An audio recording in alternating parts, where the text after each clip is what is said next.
کے پرانے حصے میں ایک تنگ سی گلی تھی جسے لوگ خاموش گلی کہا کرتے تھے۔ اس گلی میں دن کے وقت بھی ایک عجیب سی سنجیدگی چھائی رہتی تھی، شاید اس لیے کہ یہاں زیادہ لوگ نہیں رہتے تھے، یا شاید اس لیے کہ اس گلی نے بہت سے راز اپنے اندر چھپا رکھے تھے۔ اسی گلی کے آخری سرے پر ایک چھوٹا سا گھر تھا، کچی دیواریں، پرانی لکڑی کا دروازہ اور چھت بھی ٹوٹی پھوٹی اینٹوں سے بنی ہوئی تھی۔ اس گھر میں امیز نام کا ایک 17 سالہ لڑکا رہتا تھا اپنی بوڑھی دادی کے ساتھ۔ امیز ایک خاموش مزاج لڑکا تھا، وہ بہت باتیں نہیں کرتا تھا، مگر اس کی آنکھوں میں اکثر بہت سوالات ہوا کرتے تھے۔ اس کا دل چاہتا تھا کہ وہ کچھ بڑا کرے، کچھ ایسا جس سے اس کی زندگی بدل جائے، مگر اس کے حالات اس کا ساتھ نہیں دیتے تھے۔ اس کے والد کئی سال پہلے شہر چھوڑ کر گئے اور پھر کبھی واپس نہ آئے۔ ماں کا انتقال امیز کے بچپن میں ہی ہو گیا تھا۔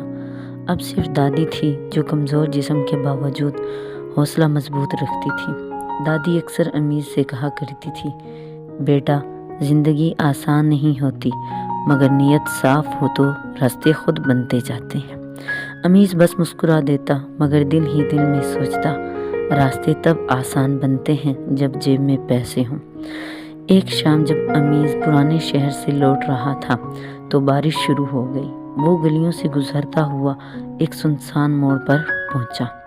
وہاں اس نے دیکھا ایک پرانی سی دکان تھی جو شاید برسوں سے بند تھی۔ دکان کے باہر ایک پرانا چراغ رکھا ہوا تھا، وہ مٹی کا بنا ہوا تھا، اس پر عجیب سے نقش و نگار تھے۔ امیز نہ جانے کیوں اس چراغ کی طرف کھینچا چلا گیا۔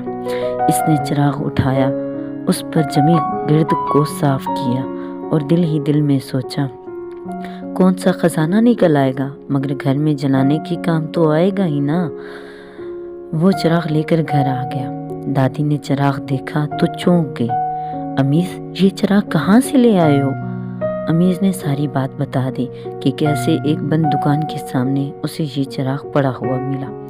دادی نے گہری سانس لی اور بولی، بیٹا، کچھ چیزیں آزمائش بن کر آتی ہیں، نعمت نہیں۔ امیز نے بات کو سنجیدگی سے نہ لیا۔ اسی رات جب بجلی چلی گئی تو امیز نے چراغ جلایا۔ جیسے ہی اس نے دیا روشن کیا، کمرے میں ایک عجیب سی روشنی پھیل گئی۔ ہوا کا جھونکا آیا اور چراغ خود بخود ہلنے لگا۔ اچانک ایک باری مگر نرم سی آواز آئی، میں تمہاری 3 خواہشیں پوری کر سکتا ہوں۔ امیز کے دل کی دھڑکن تیز ہو گئی۔ اس نے ادھر ادھر دیکھا مگر کمرے میں کوئی نہ تھا۔ کون ہو تم؟ امیز نے ہمت کر کے پوچھا۔ آواز آئی، میں اس چراغ کا نگہبان ہوں، مگر یاد رکھو، میں تمہاری 3 خواہشیں پوری کروں گا، مگر ہر خواہش کی ایک قیمت ہوگی۔ امیز نے قیمت والی بات نظر انداز کر دی۔ اس کے ذہن میں صرف ایک ہی خیال تھا، امیر بننا۔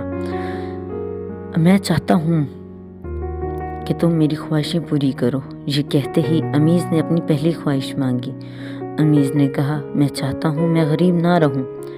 اچانک کمرے میں سونے کے سکے بکھر گئے۔ امیز کی آنکھیں چمک اٹھی، وہ خوشی سے ہنس پڑا۔ یہیں چراغ سے ہلکی سی آواز آئی، میں صرف خواہشیں پوری نہیں کرتا، لوگوں کو آزماتا بھی ہوں۔ یہاں سونے کے سکوں کا آنا تھا کہ وہی رات امیز جب سویا تو سو نہ پایا، اس کی آنکھوں میں نیند نہ تھی۔ سونا تو آیا پر نیند چلی گئی۔ چراغ نے اپنی قیمت وصول کر لی۔ جیسے ہی امیز آنکھیں بند کرتا، اسے نظر آتا کہ وہ ایک لمبی سے راستے پر سفر کر رہا ہے اور دونوں طرف آئینے ہی آئینے ہیں، اور وہ ہر آئینے میں اپنے آپ کو ایک الگ شکل میں دیکھنے لگا، کہیں امیر، کہیں غریب، کہیں ظالم، کہیں مظلوم۔ اسی بے چینی میں وہ لرزا اور اٹھ کھڑا ہوا۔ جیسے ہی اٹھا، اس نے دیکھا کہ اس خاموش گلی کا سارا حال چینج تھا۔ اس نے دیکھا کہ وہ لوگ جو سکون سے اپنے کام کیا کرتے تھے اب جھگڑنے لگے تھے۔ امن، سکون، پیار ختم ہونے لگا تھا، مگر امیز کو ان باتوں سے کوئی فرق نہیں پڑ رہا تھا، کیونکہ وہ خوش تھا، کیونکہ وہ امیر ہو چکا تھا۔ اسے سونے کی چمک میں نظر نہیں آ رہا تھا کہ اس کی خاموش گلی کا کیا حال ہو گیا۔ اب وہ محبت، پیار سب ختم ہو گیا۔ خیر اگلے چند دنوں میں امیز کی زندگی بدل گئی۔ اس نے اچھے کپڑے خریدے، دادی کے لیے دوائیاں لی، نیا بستر لیا۔ لوگوں کا رویہ بھی بدل گیا۔ جو کبھی امیز کو نظر انداز کرتے تھے اب اسے سلام کرنے لگے تھے، مگر دادی خاموش رہنے لگی۔ دادی کو یہ بدلتا موسم، یہ بدلتی زندگی کچھ خاص اچھی نظر نہیں آ رہی تھی۔ ایک دن دادی نے پوچھا، امیز یہ سب پیسہ کہاں سے آ رہا ہے؟ امیز نے سچ بتا دیا کہ اس نے اپنے ہی چراغ سے پہلی خواہش کر کے سونے کی ڈھیروں سکے لی ہیں، جس سے اب اسے پیسوں کی کوئی کمی نہیں ہے۔ یہ سننا تھا دادی کا چہرہ زرد پڑ گیا۔ بیٹا شارٹ کٹ ہمیشہ اندھیرے میں لے جاتے ہیں، دادی فوراً بولی۔ امیز نے کہا، دادی اب ہمیں کسی کے سامنے ہاتھ نہیں پھیلانا پڑے گا اپنی ضروریات پوری کرنے کے لیے۔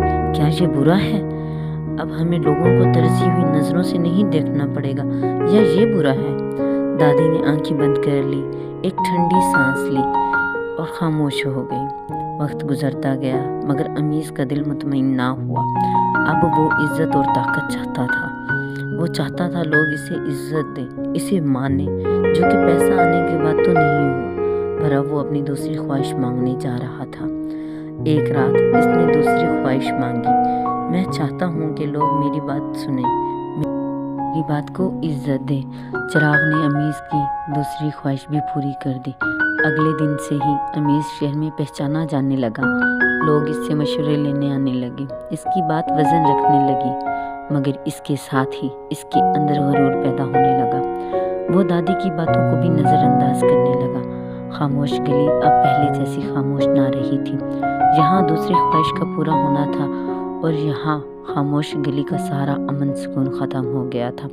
جگہ جگہ سایہ نظر آنے لگا، بچوں کو رات کے ٹائم روشنی نظر آنا، دیواروں پر عجیب عجیب سے سایہ دار چیزیں نظر آنا۔ خیر امیز کو ان باتوں سے کوئی فرق نہیں پڑتا تھا۔ پھر ایسے ہی وقت گزرتا گیا اور ایک شام دادی شدید بیمار ہو گئی۔ امیز گھبرا گیا، اس نے چراغ جلایا اور چیخ کر کہا، میری دادی کو ٹھیک کرو، مگر چراغ خاموش رہا۔ اب آواز دوبارہ سنائی دی، مگر اس بار سرد تھی، تم نے تیسری خواہش کا استعمال سوچ سمجھ کر کرنا ہے۔ امیز کے ہاتھ کانپنے لگے۔ اس نے حکیم کو بلایا، دادی کا معائنہ کروایا۔ حکیم نے صاف صاف کہہ دیا کہ یہ کوئی جسمانی بیماری نہیں ہے، یہ روح کی بیماری ہے۔ پچھلے کئی دنوں سے خاموش گلی کا ماحول، آب و ہوا اس قدر وزنی ہو چکی ہے کہ یہ اس کا اثر ہے جو تمہاری دادی کے ساتھ دادی پر ہوا ہے۔ کہ کیا امیز کے ہاتھ کانپنے لگے کہ کیا میں نے سب کچھ کھو دیا؟ چراغ کی روشنی مدھم ہونے لگی، باہر گلی میں اندھیرا پھیل گیا، دادی کی سانسیں آہستہ ہو رہی تھی۔ امیز کے سامنے اب صرف ایک ہی راستہ تھا، مگر وہ راستہ کیا تھا؟ امیز چراغ کو دیکھ رہا تھا، اس کے دل میں ہزاروں خیال آ رہے تھے۔ ایک خواہش بچی تھی، وہ چاہتا تو دادی کی زندگی مانگ سکتا تھا یا اور طاقت اور دولت مانگ سکتا تھا، مگر اچانک اس کی دادی کے الفاظ اس کے دماغ میں گھومنے لگے کہ صاف نیت ہو تو راستے خود بن جاتے ہیں۔ امیز کی آنکھوں سے آنسو بہنے لگے۔ اس نے دھیمی آواز میں کہا، مجھے اپنی آخری خواہش نہیں مانگنی، اگر اس چراغ کی وجہ سے کسی کو نقصان پہنچ سکتا ہے تو میں سب کچھ واپس کرنا چاہتا ہوں۔ مجھے وہی زندگی دے دو جس میں محنت ہو مگر سکون ہو، محبت ہو۔ چراغ زور سے لرزا، تیز ہوا پھیلی، زوردار روشنی آئی اور سب خاموش ہو گیا۔ جب امیز نے آنکھیں کھولی تو سونے کے سکے غائب تھے، شان و شوکت ختم ہو چکی تھی اور چراغ بجھ چکا تھا ہمیشہ کے لیے۔ مگر دادی کی سانسیں پھر سے رواں ہو گئی تھی۔ دادی نے آہستہ سے امیز کا ہاتھ تھاما اور مسکرا کر کہا، بیٹا آج تم واقعی امیر ہو گئے ہو۔ امیز سمجھ گیا تھا کہ دولت چراغ میں نہیں تھی بلکہ صحیح فیصلہ کرنے میں تھی۔